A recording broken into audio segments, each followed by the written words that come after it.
Halo Selebtubers, drama hukum antara Fadel Bajideh dengan Laura Meizani, putri Nikita Mirzani masih terus berlanjut. Fadel berposisi sebagai terlapor terkait dugaan asusila dan aborsi yang diduga dialami oleh Laura. Nikita Mirzani, selaku ibunda Laura, melaporkan Fadel ke Polres Metro Jakarta Selatan pada 12 September 2024 lalu. Saat ini, kasus yang melibatkan putri sematawayang Nikita Mirzani ini sudah naik ke tahap penyidikan. Artinya, polisi telah menemukan adanya tindak pidana dengan alat bukti yang cukup. Namun, meskipun Niki optimis akan segera menjebloskan Fadel ke penjara, faktanya dancer berusia 19 tahun itu masih bisa menghirup udara bebas. Setelah 4 bulan kasus ini berjalan, kasus ini pun terus menjadi sorotan tajam publik. Banyak netizen yang menilai kasus ini terlalu berlarut-larut. Bahkan muncul dugaan adanya kejanggalan dalam kasus ini. Berikut adalah 5 kejanggalan kasus Fadel Laura versi netizen.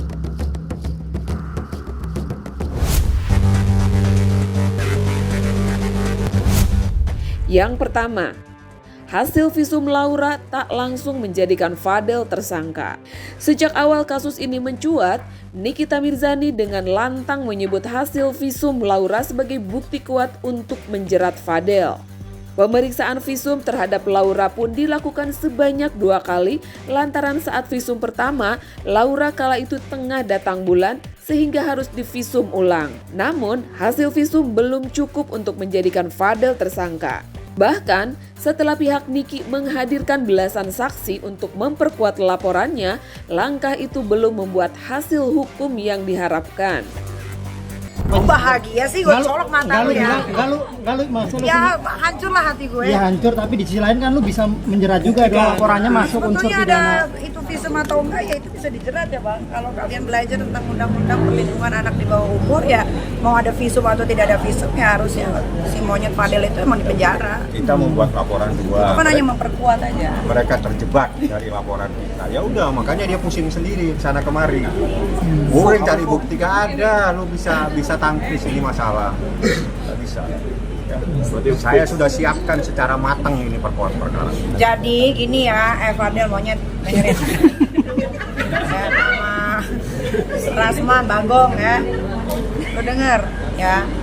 Kemarin lu bisa pulang, bisa joget-joget di Polres itu bukan berarti lu nggak salah. Itu sesuai sama SOP yang berjalan saja. Memang SOP-nya seperti itu. Panggilan klarifikasi dulu, ya Bang. Habis itu baru penyelidikan. Sambil nunggu visum. Karena visum ini kan nggak langsung sehari 2 hari keluar, enggak. Karena rumah sakit bukan punya bapak moyang gue. Ya semua ada prosesnya, ada mekanismenya. Nah minggu inilah semuanya sudah rangkum, ya. Nah ya sudah.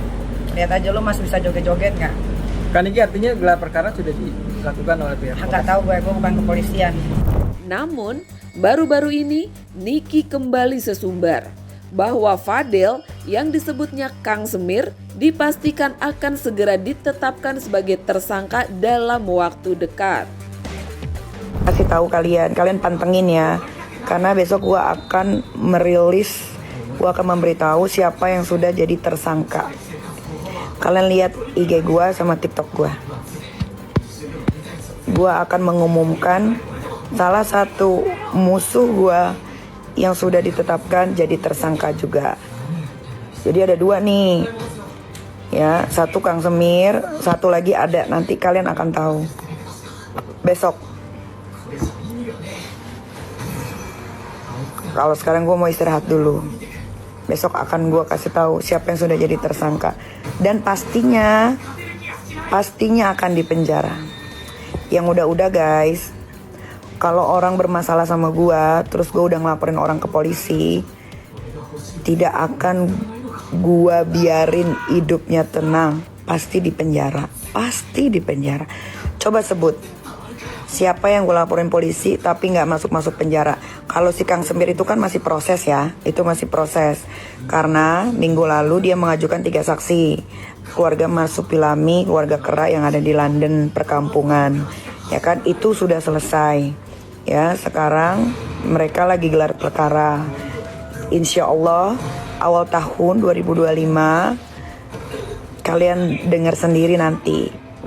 Nah, satu lagi besok akan gue umumkan siapa orang yang akan jadi tersangka dan pastinya akan dipenjara. Dia udah pernah dipenjara, kasus gue juga. Tapi dia nggak belajar. Ya udah kita penjarain lagi.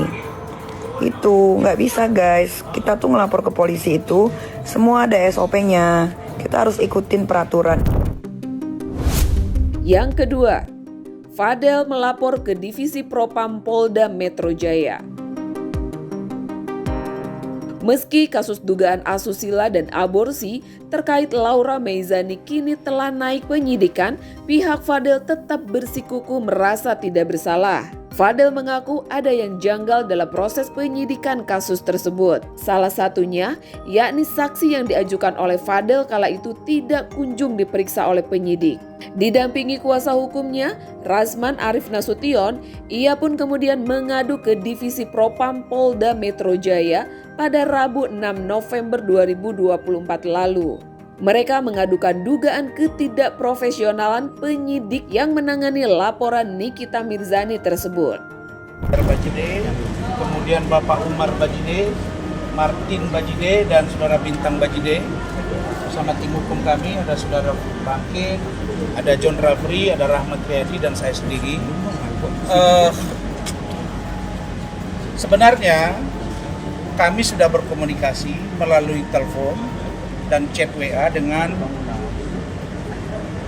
salah satu pejabat di Kementerian Pemberdayaan Perempuan dan Perlindungan Anak di sini terkait dengan permohonan kami agar kiranya Kementerian PPA berkenan menerima kami untuk kami nanti melaporkan pertama bagaimana posisi kasus yang menimpa klien kami Fadel Al-Fajar Bajide dengan LN terkait dengan laporan saudara NM.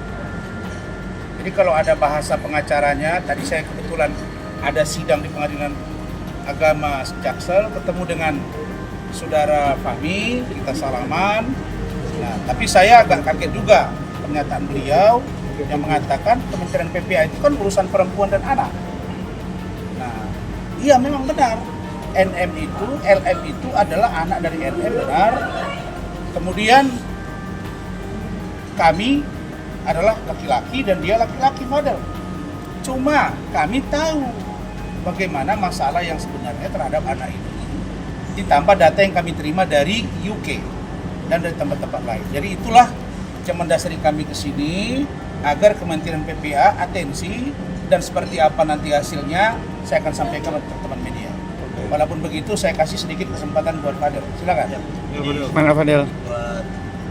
Gue datang ke sini karena gue pengen apa yang gue tahu, apa yang gue alamin, gue juga pengen kasih tahu ke pihak Kementerian PPA, pengen disampaikan juga apa yang gue alamin, apa yang gue tahu, apa yang gue rasain selama pacaran. Jadi yang benar apa yang Om Rasman ngomong, ya, dan curhatan Loli yang selama ini ke Fadel, ke gue bakal kasih tahu semua nanti di atas karena gue punya bukti juga.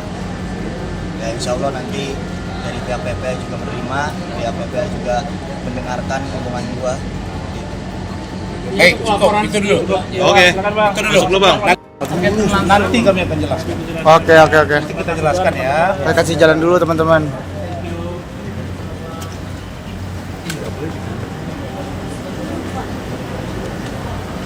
Tinggal dulu sini dah.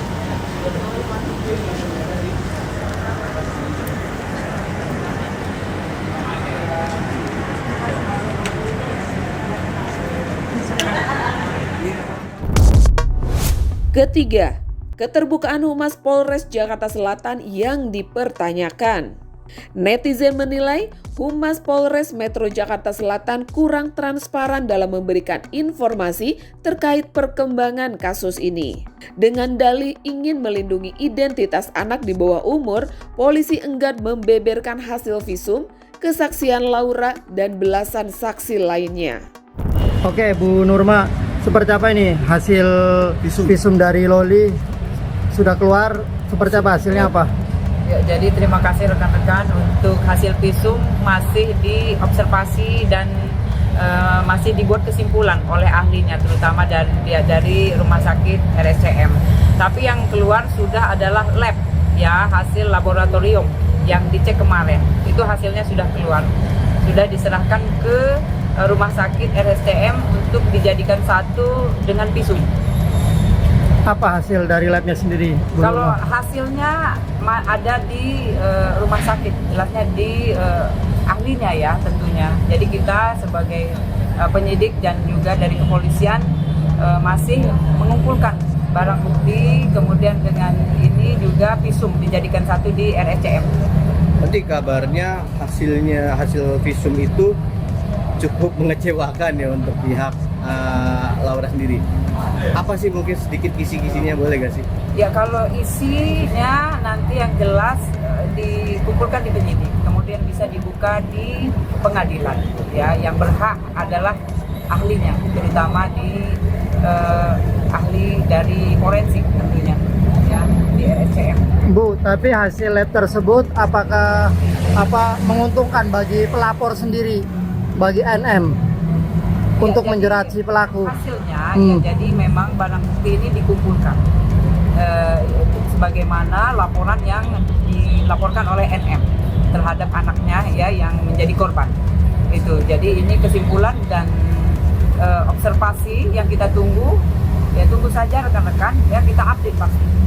Netizen pun membandingkan kasus ini dengan kasus kriminal lainnya seperti kasus pembunuhan orang tua di Cilandak yang melibatkan anak di bawah umur, di mana polisi cukup terbuka memaparkan perkembangan kasusnya. Mulai dari barang bukti hingga keterangan pelaku dan sejumlah para saksi. Sampai keterangan pihak sekolah pun dari pelaku yang masih berusia 14 tahun tersebut. Jadi kasus yang ditindaklanjuti yang kita lihat bersama kemarin, yang anak yang di bawah umur melakukan yang tidak baik, ya, itu sekarang lagi dilakukan pemeriksaan psikologi forensik, ya, dari Aksipol, ya. Jadi ini lagi berlangsung dari tadi pagi sampai saat ini. Kemudian tadi juga dari kepala sekolah, kemudian juga dari guru BP serta dari Dewan Guru dari SMA, di mana anak yang berkonflik dengan hukum datang ke Polres Metro Jakarta Selatan dan bertemu. Itu yang bisa saya update. Bu, berarti pemeriksaan forensiknya di sini ya, Bu, ya? Iya, betul. Ya, lagi berlangsung sekarang. Jadi dari tadi pagi anak yang berkonflik dengan hukum lagi dilakukan pemeriksaan. Bu, setelah pemeriksaan forensiknya apakah akan dipindahkan ke safety house atau seperti apa? Iya, betul. Jadi nanti kita menitipkan di lembaga penitipan anak sementara, ya. Untuk kondisinya sekarang bagaimana? Sekarang masih sudah stabil, ya, dari yang kemarin yang kita lihat bersama, masih shock, ya, dari kejadian setelah penyerahan. Hari ini sudah stabil, ya, sudah bisa kita mintain keterangan tentunya. Bu, untuk motif sendiri, Bu? Motifnya gimana? Motifnya masih didalami, oleh karena itu dari psikologi forensik masih mendalami, ya, sampai saat ini. Bu, untuk penetapan, Bu, penetapan sendiri, Bu, ditahan nggak, Bu? Untuk penetapan sudah menjadi tersangka, ya. Enggak, maksudnya dilakukan penahanan atau tidak? Iya, karena mengingat dia di Dititip, bawah umur. ya. Kalau di bawah umur itu kita hanya dua ketentuan, yaitu kembali ke orang tuanya atau dititipkan. Nah, oleh karena itu kita menitipkan di lembaga penitipan anak sementara. Jadi Ya. uang untuk dikembalikan ke orang tuanya masih ada, Bu, kalau misalnya dimaafkan. Ya, ini dari kita, dari penyidik, wewenangnya nanti sudah berkoordinasi dengan lembaga, sudah harus dititipkan di lembaga penitipan anak sementara. Bu, ada berapa psikolog, Bu, yang melibatkan dalam pemeriksaan anaknya hari ini, Bu? Hari ini ada dua. Ada dua psikolog. Ada ya? dua orang. Bu, motif yang beredar di media sosial bahwa sang anak mendapat tekanan dari orang tua, apakah itu sudah diakui oleh sang anak? Jadi kita masih menggali, ya, masih menggali, mendalami semua yang ada, kemudian kenapa terjadi, mengapa, ya, itu yang masih didalami oleh penyidik. Namun begitu guys, Seperti diketahui bahwa penanganan kasus asusila tentunya akan berbeda dengan kasus kriminal lainnya karena harus ada perlindungan identitas bagi korban. 4. Laura Meizani masih dititipkan di rumah aman. Sejak kasus ini bergulir, Laura yang baru berusia 17 tahun itu dititipkan di rumah aman milik Unit Pelaksanaan Teknis Perlindungan Perempuan dan Anak UPTPPPA untuk memperoleh perlindungan fisik dan mental.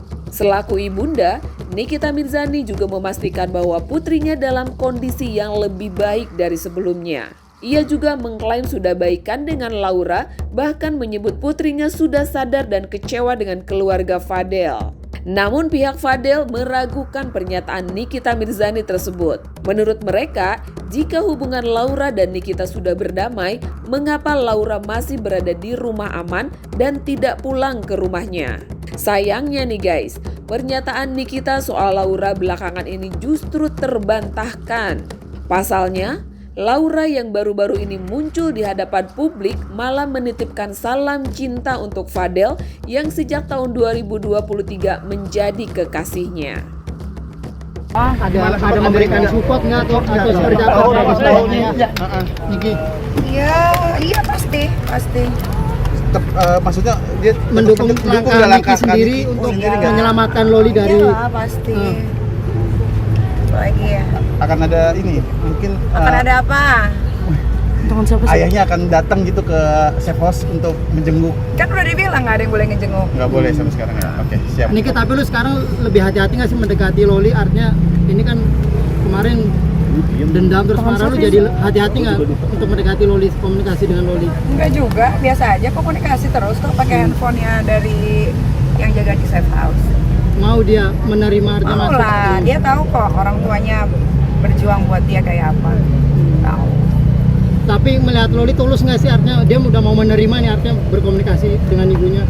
Mungkin lambat laun Laura akan tersadar pilihan dia salah, dia waktu saat emosi mungkin mendekati orang-orang yang salah dan didekati orang-orang yang salah. Jadi kalau sekarang dia udah bisa berpikir bahwa selama flashback selama 2 tahun kurang ini yang ngedeketin dia, yang dia juga minta tolongin ternyata orang-orang yang salah gitu. Udah sedikit ngomong sama Laura, dia bilang I'm so sorry Ami gitu kan, sama apa yang udah kulakukan. Ya pelan-pelan lah, nanti lama-lama dia akan ngomong sendiri. Kaniki ini saya cuma menyampaikan statement dari Rasman yang dia mengatakan seharusnya Kaniki ini berterima kasih kepada Rasman karena Laura itu sempat disinggahkan ke rumahnya Fadel. Gimana tanggapannya Kaniki? Rasman, otak lu di mana sih Rasman? Kok terima kasih sama begituan? Pacarnya Loli tuh Loli belum pernah pacaran sama monyet. 5. Laura masih bucin dengan Fadel. Momen mengejutkan terjadi ketika Laura selesai menjalani pemeriksaan beberapa waktu lalu. Di hadapan awak media, Laura yang tampil cantik pakai jilbab tiba-tiba menitipkan pesan cinta untuk Fadel. Hal ini pun membuat heboh publik, mengingat Fadel berposisi sebagai terlapor dalam kasus dugaan asusila dan aborsi yang dialami oleh Laura. Mendengar pesan manis dari sang kekasih, Fadel pun semakin yakin bahwa Laura masih berada di pihaknya. Fadel bahkan mengungkapkan Laura sempat ingin melaporkan Nikita sebelum akhirnya dijemput paksa oleh ibunya. Sementara terkait tudingan persetubuhan dan aborsi, kuasa hukum Fadel menyebutkan bahwa Laura memiliki riwayat hubungan dengan beberapa pria sebelum Fadel. Berdasarkan keterangan dari Mama Eda, Laura diketahui sudah gonta-ganti pacar sebanyak 3 kali selama di UK. Mulai dari Alex hingga Antonio Dedola, mantan ayah sambungnya. Sebelumnya nih guys, pihak Fadel juga menunjukkan bukti hasil USG Laura yang membuktikan bahwa Laura tidak sedang hamil.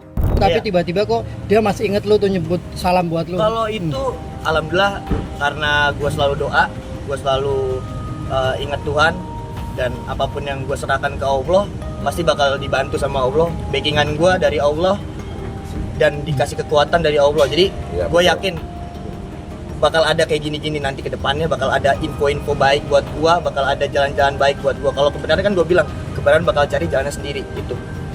Jadi alhamdulillah dibantu sama Allah, ke Om Rasman, ke keluarga, dari orang-orang Indonesia yang dukung gua, sampai akhirnya Loli ada speak up untuk ngomong I love you buat opini publik. Jadi lebih baik lagi. Lo kan juga kemarin menunggu lama keberadaan Loli di mana, dan akhirnya setelah lo menunggu keluar dan bilang I love you. Iya. Kebahagiaan banget nggak sih buat lo? Kalau bahagia banget karena akhirnya gue tahu kondisinya dia, ternyata putih cantik apapun itu ya, gue lihat dia makin ngerawat diri lah, dia ngerawat diri. Jadi gue bilang dan masih berhijab, itu yang gue tunggu, yang gue lihat. Dan poin pentingnya di situ, dia masih berhijab, itu yang gue suka. Jadi makanya alhamdulillah banget sampai dia bisa ngomong untuk gue.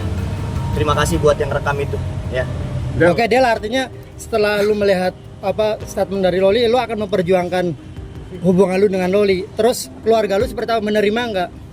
Dari pihak keluarga kita bakal ngomongin lagi, dan pastinya kalau buat gua itu pasti bakal ditolong sama keluarga gua. Apalagi kalau gua udah suka, udah sayang.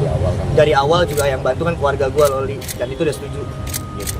Jadi mereka ini dapat dua ya, mereka ini dapat dua, saya buka aja. Satu, berhasil memperbaiki kepribadian Loli. Ini kan ibadah Pak ya, Pak Umar ya. Yang kedua, karena Loli berubah dan serius, dan dia cerita semuanya. Mereka ini prihatin sekaligus sayang. Dua poin ini, maka saya dan Rahmat akan jadi saksi nikah jika mereka nanti ternyata berlanjut. Dan kalau kasus ini dipaksakan dan seandainya ada tembok yang memisahkan mereka, mereka pasti akan tabrak tembok itu demi cinta mereka. Begitu. Silakan Mat, kasih konstruksi hukumnya. Biar jangan salah ya. Kita bicara konstruksi hukum ya. Pertama gini, tadi ketika pemeriksaan kan di ruangan pemeriksaan itu banyak penyidik gitu kan. Jadi ada beberapa orang yang melihat, ada juga orang yang pada saat pemeriksaan Loli itu dia berada dekatnya gitu. Jadi informasi-informasi ini kita dapatkan dari orang lain, bukan polisi di Polda Metro Jaya kan gitu. Tadi ada satu keterangan ketika kami baru datang, ada satu orang yang menyampaikan bahwa Fadel, kamu dapat salam dari Loli. Ketika diperiksa kemarin, Loli menyampaikan nanti ketika Fadel diperiksa mohon disampaikan salam. Itu memang benar ya? Iya, itu benar dan gitu. Dan Fadel tadi langsung mendengar juga. Gitu. Artinya kemudian tadi ada juga pernyataan yang sangat baik bahwa Loli ini adalah pribadi yang cerdas. Loli ini adalah pribadi yang sangat baik menurut teman-teman di sana. Kan gitu. Artinya Loli sebelum dia dibawa ke safe house, dengan Loli yang hari ini alhamdulillah tidak ada perubahan. Kami sangat meyakini sekali bahwa termasuk pun BAP yang disampaikan di Polres Jakarta Selatan kepada penyidik itu tidak satupun yang menyatakan bahwa dirinya adalah korban tindak pidana persetubuhan terhadap anak, apalagi yang diduga dilakukan oleh Fadel. Dia bantah itu, yang kemudian Loli secara tegas menyatakan bahwa dirinya tidak pernah melakukan aborsi. Kan begitu. Nah, konstruksi hukumnya pasal 76D Undang-Undang Perlindungan Anak ini kan, kalau kita ketahui jika ada orang yang melakukan, maka ada orang yang diperlakukan. Artinya ada korbannya. Lalu kemudian kalau korban sendiri tidak menyatakan bahwa dirinya pernah dipaksa bersetubuh, berarti kan tidak ada perbuatan pidananya. Untuk itu kami meyakini karena tidak ada perbuatan pidananya, ditambah lagi sebuah adagium hukum sangat terang mengatakan bahwa dalam hukum pidana bukti itu harus lebih terang daripada cahaya. Bukti itu nggak boleh samar-samar. Bukti itu tidak boleh ada perbedaan dengan fakta-fakta yang ada. Gitu. Jadi semua fakta itu harus berkesinambungan dengan fakta lain, dengan saksi lain, dengan alat bukti surat. Itu semua harus berkesinambungan. Ketika ada perbedaan, maka hal yang paling menguntungkan terhadap tersangka dan atau terdakwa itulah yang harus diputuskan terhadap dirinya. Jadi kami yakin ini tidak akan seperti yang disampaikan oleh Nikita Mirzani. Kondisinya tidak akan sebegitu rumit. Kami melihat akan ada ujung daripada permasalahan antara Fadel dengan Laura Mezani ataupun Loli. yaitu kami meyakini Loli akan segera bersama dengan Fadel. Saya pikir itu aja. Memang ya guys, banyak netizen merasa kasus ini terlalu berlarut-larut dan penuh kejanggalan. Mulai dari visum yang tidak cukup kuat hingga sikap Laura yang masih menunjukkan cinta kepada Fadel hingga klaim Nikita yang dianggap bertolak belakang. Nah, bagaimana menurut kalian? Apakah kasus ini akan segera menemui titik terang atau justru semakin membingungkan? Benarkah pula Fadel akan segera menjadi tersangka sebelum pergantian tahun 2025 ini? Yuk tulis komen kalian di bawah ini ya guys.